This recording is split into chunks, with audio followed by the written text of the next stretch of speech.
Mayat Eno itu ditemukan terbaring tanpa busana dan juga bersimbah darah dengan gagang cangkul yang masih menancap di bagian kemaluannya.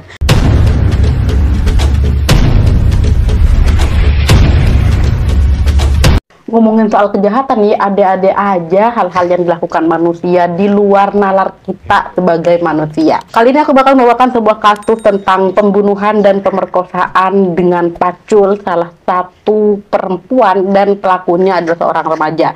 6 tahun yang lalu pemerkosaan dan pembunuhan secara sadis menimpa seorang karyawati pabrik bernama Eno Fariha yang berumur 19 tahun di Banten.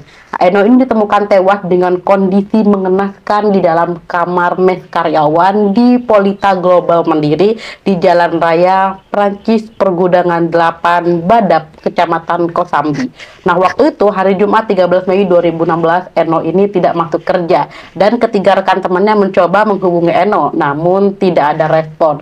Mereka pun mengecek ke kamar Eno dan menemukan kamar itu dalam posisi digembok dari luar. Kan udah digembok dari luar tuh, ya udah mereka berusaha untuk membuka karena gak ada kunci cadangan. Akhirnya mereka itu mendobrak kamarnya dengan bantuan karyawan laki-laki. Nah, ternyata betapa kagetnya nih ketiga teman Eno melihat sahabat mereka udah dalam keadaan tak bernyawa. Mayat Eno itu ditemukan terbaring tanpa busana dan juga bersimbah darah dengan gagang cangkul yang masih menancap di bagian kemaluannya. Mereka langsung melaporkan ke polisi setempat. Nah, bangkai pun cepat tercium, namanya udah kematian kayak gini ya langsung tak butuh waktu lama lagi. Polisi langsung menemukan pelaku pemerkosaan dan pembunuhan Eno ini. Dan polisi langsung mengejar para pelaku dengan melacak telepon seluler korban yang kebetulan teleponnya kan diambil nih sama mereka.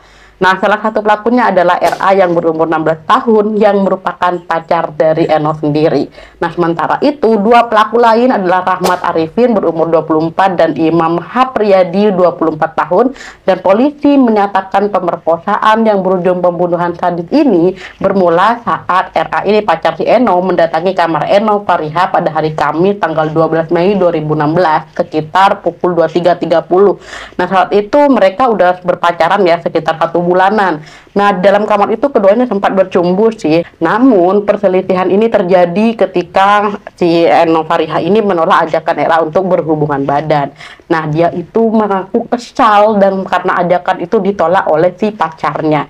Keesokan harinya dia pun mengajak temannya, dua tersangka ini Rahmat Arifin dan Imam Hapriyadi ini, lalu mengajak mereka menghampiri Eno Fariha ke kamarnya lagi. Setelah ketiga tersangka ini masuk, si Eno ini langsung didekap dan dibunuh.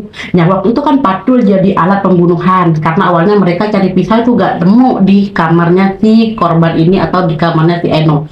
Nah, pengakuan para tersangka ini tentang pemerkosaan cocok dengan bukti yang ditemukan polisi di lapangan, yakni banyaknya sperma di kamar korban. Pacarnya ini si RA hanya divonis 10 tahun karena katanya dia di bawah umur, sedangkan yang lainnya ini mendapatkan hukuman yang berbeda-beda. RA yang pertama kali mencetuskan ide untuk memerkosa korban dan mengajak kedua temannya justru malah mendapatkan hukuman lebih ringan. Nah, RA ini divonis terlebih dahulu dengan hukuman 10 tahun penjara oleh Pengadilan Negeri Tangerang pada Juni 2016. Ia dianggap memenuhi unsur pembunuhan berencana dan dikenakan hukuman maksimal untuk anak di bawah umur, yakni setengah dari ancaman hukuman maksimal orang dewasa.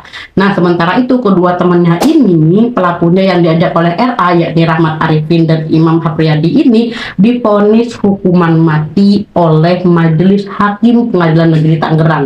Nah, Arifin ini dijerat dengan pasal 340 Kitab Undang-Undang Hukum Pidana KUHP tentang pembunuhan berencana dan pasal 285 KUHP tentang pemerkosaan. Sedangkan Imam hanya dijerat dengan pasal 340 KUHP. Majelis menilai fakta persidangan membuktikan keduanya memenuhi unsur pembunuhan berencana dan pemerkosaan terhadap Eno Fariha ini.